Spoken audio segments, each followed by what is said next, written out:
we've really had a very calm period here on this planet for the last couple of 100 years. But that's not going to last. It never does. Adapt 2030 Mini Ice Age Conversations covers changes in our climate due to a new and intensifying grand solar minimum. In the media, overlooking, downplaying, or burying cold weather changes occurring on our planet. This is in order to keep the global warming agenda steaming full speed ahead. I do this podcast and radio program because we need to begin conversations on how to adapt our food growing strategies long before 2030 as agricultural zones shift, affecting global crop output, but very few mainstream media outlets are talking about the most important issue of our time, cold weather crop losses. Our sun is going through a 400-year cycle, which has effects on our weather patterns as our magnetosphere weakens and the jet streams go out of flow. It's not CO2, it's not you, it's the sun. Are you ready to thrive in the grand solar minimum? Then join me for Mini Ice Age Conversations. I'm your host, David DuByne.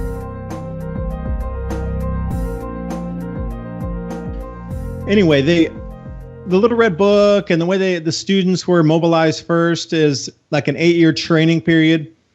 What they did, what I mean by that is they indoctrinated the students over 8 to 10 years of you got to ban this speech, you can't talk about this, if they speak like this, turn them in, if they speak like that, talk to the neighbors, get them disavowed in the neighborhood, make them lose face, if you will. And this was the playbook that they used in China. I see the exact same thing happening here because they used the students as the shock troops when they implemented the new communist regime at that point. They already had lists built out. They already had speech that you couldn't talk about. Record albums were broken. If you owned records, if you owned instruments, if you owned books, if you owned eyeglasses because you could read, you were an enemy of the state. And it's very much the same thing now. You're an enemy of the state if you talk about alternative motives for, hey, the CO2 is not the main reason for global temperatures doing anything. It's the sun. That's heresy. I'm not living back in Copernican times, man. I thought we were living in a free internet, open, debatable society in 2018. What are you going to do? Burn me at the stake? It's almost like that. They try to burn your reputation and burn your job at the stake with all the trolls get together on the social media platforms and try to find out where you work. And then they'll write to your bosses in multiple emails and go, hey, this guy, he's this, that, or the other, or the girl, they're this, that, or the other. Oh my gosh, I can't believe I just said guy and girl. Am I so archaic? There must be multiple whatevers now. See what I mean? Like anything you say, whatever words you use can be used against you. So I think people are very, very tight-lipped, to try to get the message out through somebody else who has this is ridiculous, the censorship that's going on. Facebook's death spiral right now. It looks like Twitter's following closely on the heels. So when you see things like Minds and BitChute and Gab.ai and a few other alternative platforms coming up, I'm very excited to see the new future of the uncensored internet evolving before our eyes. Because the more people that get kicked off Twitter, the more they're moving over to Gab. The more Facebook censors, the more people are moving over to Minds, MINDS.com. The more people YouTube censors, the more people go over to Real.video, now named Brighteon, or they go over to BitChute. Everything's evolving. Look where the energy's flowing. Indeed, you are correct. This could tie into what we're talking about here somewhat. NASA chief says U.S. within 10 years of continuous manned presence on the moon. And they said they're going to use that as a launching pad to go to Mars. I think I know the answer to this question, but I don't know if they're going to try to be building these off-world locations for guys like you and I, David. They may be looking at getting off-world themselves. And, hey, if they had enough money to fly up to the moon and live up there in a controlled, domed environment until things settled here on Earth, the space program, the 6th division of the military, the space fleet, he goes, and I'm not talking about going back and forth to the moon. I'm talking about much, much more than that, almost his words. I wonder, David, how much of this can be solved by going off-world. Now, I know it's probably cold on the moon as well, but if they're going to dump all kinds of cash, and I'm sure it's not cheap to build permanent structures on the moon, why couldn't they do something like building permanent structures here on Earth first to grow food for this upcoming, take that money first and get us through this rough time we got coming up here, and then we'll worry about going off world? Or are they just going to print so much money that it's not going to matter? Do we have an off-world solution, David? Is that something that has come on your radar? This whole, I don't know, space exploration, perhaps presence on the moon and maybe Mars in 15, 20 years? What do you think? I think we would be repeating cycles. I mean, as far back as you look, all the ancient cultures talk about contact with beings of sort that gave them knowledge of. It seems that there were prior civilizations to our own that, this linear time thing, I mean, it's been so programmed into us that you don't even look past Sumeria or further back, Mesopotamia. And I really love that B-52 song, Mesopotamia, meet you by the dirt, pyramids, that one. I think we need to go further back. I think there's been a couple societies and civilizations before us. And, Cataclysm had also ruled the day. We live in these last couple hundred years for us on this planet Earth has been very mundane, very nice, and very hospitable. I was interviewing Ben Davidson. You know Ben. I'm sure you know Ben from Suspicious Observers. I interviewed him. Absolutely, I do. I have high respect for them. He got me on their program on Fly on the Wall a few times. And I have the utmost respect for that group. They are some of the smartest people on the planet, period. And that's all I'll say there. Oh, yeah. Ben's a good guy, man. Always been real good to me. Anyway, I was interviewing him. I've interviewed him 3 or 4 times, maybe. Last time I interviewed him has been a few years ago. And he said almost, David, the same thing. He says, James, people don't understand that we've really had a very calm period here on this planet for the last couple of 100 years. But that's not going to last. It never does. We're just lucky right now. We're just in a time where we're just been lucky. He goes, but I don't use those exact terms. But the general thrust was just what you stated. Basically, we are very fortunate because we have been a very calm Earth. Sorry to interrupt you. But yeah, that's the same thing Ben Davidson said. Just struck my memory from years back, that very conversation we had. Please continue. Sorry to interrupt. This linear time thing, you got to realize these cataclysms, they come in cycles. It's not about the cataclysm of there's a grand solar minimum. That's a climate cycle. I'm talking about cosmic bombardment from things from space, because as we go in a cyclical pattern, you have to realize that some of these cycles they're talking about, 200 million years for us to come back to the same point in the arm of the spiral in the galaxy where we are. We go above the ecliptic, below the ecliptic, above the ecliptic, below the ecliptic. That's all. The Mayans had mapped that out. The Assyrians had mapped that out. The Mesopotamians, they had all mapped that out. They had that prior knowledge anyway on these 25,000 year cycles. And then you have the grand glaciation cycles of 400,000 years. Right? They mapped that out already. But how did they know there was a 200 million year cycle where we come back to the exact same starting point after 200 million years around the galaxy once? So imagine how much can happen in that particular one round trip of 200 million years. How many cycles are contained within that? How many times would this planet be plunged into an ice age, into a grand glaciation ice age and back out, snowball Earth and back out, super hot planet, no ice at the poles and then back out? And it could all be mapped out if you had the cycles and you just knew it. You would know where the heavy debris areas in space that you transit through, the planet, the solar system. And if you knew what the sun would do in terms of its magnetic field and how much it could repel space debris, or if it's in a very weakened state like we are now, how much space dust, rocks, debris can get past that field strength, if you will, and come right on in and start bombarding our planet. So we got to think in cycles when you're talking about these going off world. I believe that personally, we are definitely not even remotely close to being alone. Even within our own solar system, there's something like 500,000 planets that are life inhabitable as nice as Earth in the sweet spot. They got water, they have continents, they have land, they have ocean. You have to think about so let's do simple numbers here. Our planet's only 4.5 billion years old. conservatively, they say the entire, third dimensional space universe that we understand, stars, matter, plasma, etc., is around 14 billion years old. Some people say 12, others say 14. Okay, I'll even give you 12. Just we'll be super conservative. 12 billion years old for the entire universe. We, our stars, our solar system, etc., 4.5 billion years. So something else, other civilizations, other planets, other star systems, other galaxies literally have 6 billion plus years ahead of us in evolution. And imagine what we've done in the last 150 or 200 years with our technologies. Can you imagine a society on a different planet that's 20,000 years in front of us or 1,000,000 years in front of us? Like their technology would be pure on magic for us. And we consider we're the only thing revolving out here. Are you kidding me?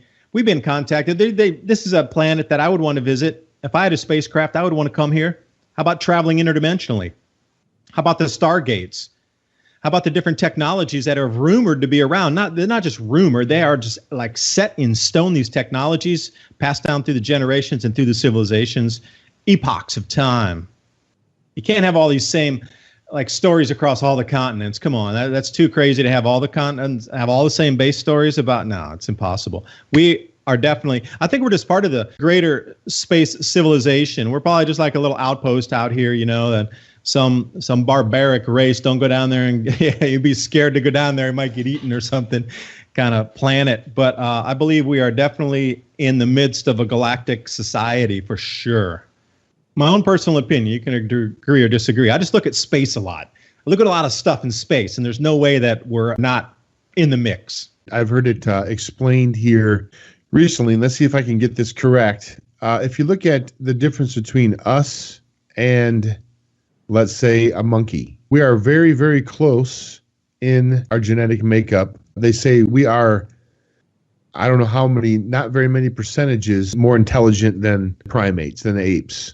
Right, we're very, very close. We're only, I don't know what the percentage is. It's very small. The difference between our DNA is like very small, just a very small amount of percentages. Well, I don't know the numbers, but at any rate, it's not much.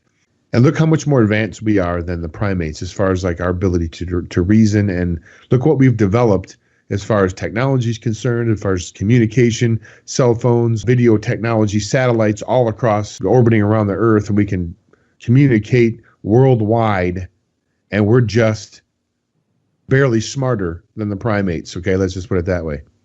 What if there's civilizations out there that are even 5% more advanced than we are?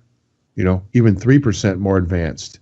Can you imagine the type of technology that they would have? I think that intergalactic travel and interdimensional travel would seem to be a pretty simple thing for them to figure out. I don't know all the answers of who've been visited by, but if you watch Ancient Aliens, for example, and you see a lot of the drawings and you see a lot of the architecture, some of those monuments and stuff that they discover, they have engineers come in and say, listen, we would have a hard time and maybe even not even able to do it, with today's technology and all the heavy machinery and equipment that we have. We still may not even be able to pull this off, today. And they did this as, 3,000 years ago, 4,000 years ago, whatever it is. Yeah, something's going on, David. We've lost some great wealth of knowledge that I think that we could, or has been hidden from us or kept from us, that may be able to get us through these tough times. It's all about control. And certainly one of the main things that those in charge want to control, and they do, and they have managed to this point to control, quite effectively, is information. The history is written by the victors, right? And they've really owned for a long time. They've owned a lot of the press, a lot of the media, a lot of the publishing companies. The main news and cable outlets, majority of them, have been under control. There's not just one group. There's an interconnected worldwide cabal, as we know. You call them the Illuminati or whatever you want to call them. Elite would probably be more accurate. I think that we have the potential to get through this. If we can get the technologies released that we have available to us, I believe. As far as the off-world thing goes, I don't even know how close we are to that type of technology. I would much rather take that money and put it, on world here and try to solve what we got going on here. But there's no doubt that we have we got some tough times ahead of us. And again, I'll just circle back around to we really need to pull together because, we're really, a house divided cannot stand. And especially when it's under pressure as a nation and as a world, I think we're going to be coming under a lot of pressure. Now, if you can, I've looked into this somewhat, and I don't really know all the full ramifications of it. And I know this is on a cycle as well. But aren't all of the planets, has it happened yet, or is it going to happen? Are all the planets like on the same side of the sun or something? Am I saying that right, Dave? Do you know what I'm talking about when I say that? Yeah, I do. And it happens at least once a century. There's two different things going on. That all the planets being on one side of the sun, that happens, it's not an infrequent event, at least once a century, because it's on a cycle itself. But when you do want to talk about a little bit longer cycle that doesn't happen all the time, is when the four gas giants line up in a square, if you will, way out in the outer solar system, and then the Earth is right between them like a planet sandwich. So if you have, Jupiter, Saturn, Uranus, and Neptune way out, if you can take a look at a solar diagram and just put them parallel to each other, just make a square out of those four, exactly a perfect square away from the sun, and then put the Earth right in the middle in our orbit. That only happens infrequently, every couple hundred years. Well, we're on tap for that in 2024. So when you talk about, cycles in the planetary geometry coming back again, lining up, that's something in a little bit longer cycle. Going off planet, we have to worry about the Van Allen radiation belts. I mean, the Van Allen radiation belts, they haven't gotten past that yet. I mean, the amount of shielding that we would have to have on spacecraft just to, get past that. We still, apparently, there's a lot of conjecture whether we have gotten past these Van Allen radiation belts and then what happens for us out in space there as a human or an animal or any kind of life form, how we might be affected by that. But let me throw something else at you. Instead of going further off planet, you talked about just in orbit above the planet. There's this new, it was the historic inauguration, and let me read this for you here. And this was August 17th in 2018. Historic inauguration of the first head of Asardia Space Nation. Asargidia's anthem. It's spelled for you. I can't even say the thing. Asgardia. Asgardia, maybe that's the way you say it. What it is a race of space civilization above our planet. It's a space nation, if you will. And they call on, it's a technocracy, basically, where they say you'll have freedom of speech and freedom to express opinions, etc., in their new space nation above our planet, but it'll be ruled by technocratic government. They'll tell you what you can eat, how much resource you can consume. Obviously, you're on a space platform. But they have already, and this is in play right now. I encourage everybody to take a look at this. The inauguration of the first head of Asgardia, the space nation. They're going to have their own passports, their own money above our planet. So maybe they're not planning to escape fully off planet. Maybe they're planning to just hover in orbit while the Earth inhabitants, those that don't go underground, will have to deal with the weather changes on the surface of the planet. So if I was, now think about that, they're kind of smart in doing this. They're splitting the possibility of survival of the species. So imagine if you were a central planner and you had known this event was coming along, would you put all of your eggs in one basket and take everybody underground? Because they know there's going to be massive geological upheaval and volcanic eruptions and all kind of craziness in the crust. You're going to have splits, fault splitting, sinkholes, fissures, all kind of crazy things happening within the surface of the crust. So even if you're underground, perhaps this is, whatever components are in there would be wiped out. So I would also, if I could, put something up in orbit to house several 100,000 people as a genetic, reserve, if you will, of smart minds and genetics. And then up there, you could educate, brainwash people, but hopefully they would teach them traditional sciences. So after this is over, maybe this is exactly what happened in the last previous civilizations was they knew these events were coming, and they also dissected, and part of the civilization at that time went up into the orbit. Because if you can't, because all these old legends always talk about they came down from the heavens in spacecraft. Well, if you were in an orbiting platform here, just in our own atmosphere, in our own Earth's orbit, and you came down with a space shuttle or something, can you imagine what you would have been worshipped as if people who are living down here for 200 years that have lost all technology, and you've been living up there in your space station with the highest tech, and then you rock back down to the planet? Space gods. Maybe they're not gods. Maybe they're just from the last civilization that decided to take to space for survival in our own Earth's orbit. Maybe that's a little too out there, but I don't know.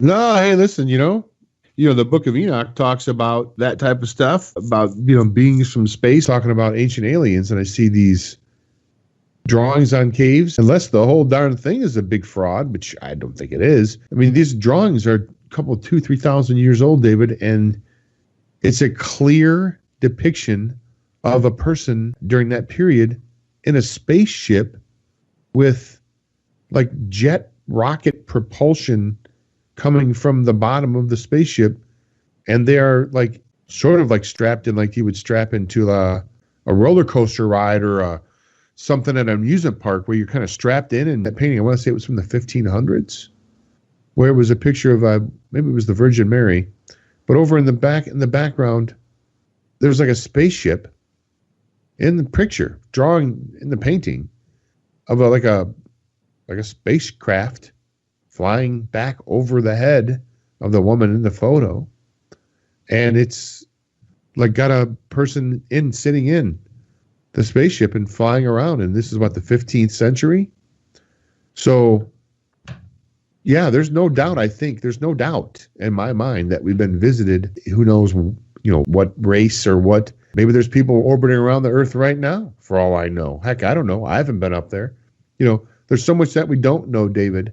There's so much that's hidden from us that, we're treated like mushrooms, kept in the dark and fed manure all the time. So, that's the biggest part of what I do, is trying to get down to what the real truth is, because it's very hard to find these days. It really is. So I do know one truth. We are coming into a grand solar minimum here, and we have to warn people to get prepared, because there's going to be some very challenging times. Not impossible to survive, certainly. If that was the case, we wouldn't be talking right now, because all of our ancestors would have perished. So we know that people do survive these things.